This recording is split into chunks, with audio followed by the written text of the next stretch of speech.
Sir police দেখলে তো সবাই এখন ডরায়, আমরা একটু পলায়ে থেকে গাড়িটা ধরি। হ্যাঁ স্যার, ওই ট্রেনে একটা গাড়ি আছে স্যার, তুমি লুকায় থাকো, যখনই কাছে আসবে সেখনই ঝাঁপিয়ে পড়বা গাড়ির পার। ওকে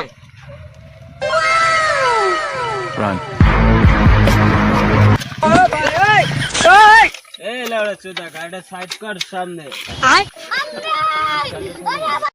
শালার দেখ কেমন গাছের গোড়ায় পলা ছিল। এই তোরা দুজন কোনে যাচ্ছিস?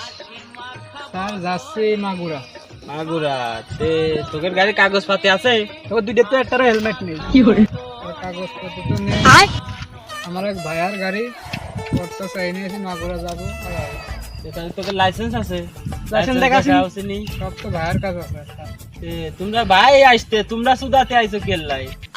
স্যার এদের তো কোনো কিছুই নাই, গাড়ির ড্রাইভিং লাইসেন্স নাই, গাড়ির কাগজপাতি নাই, গাড়ির হেলমেট নাই, এদেরকে 40,000 টাকা 80,000 টাকা জরিমানা দেন।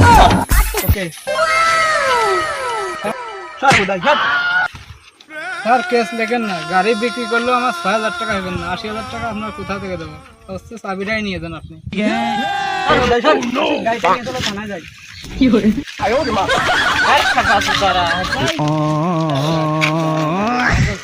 শোনা?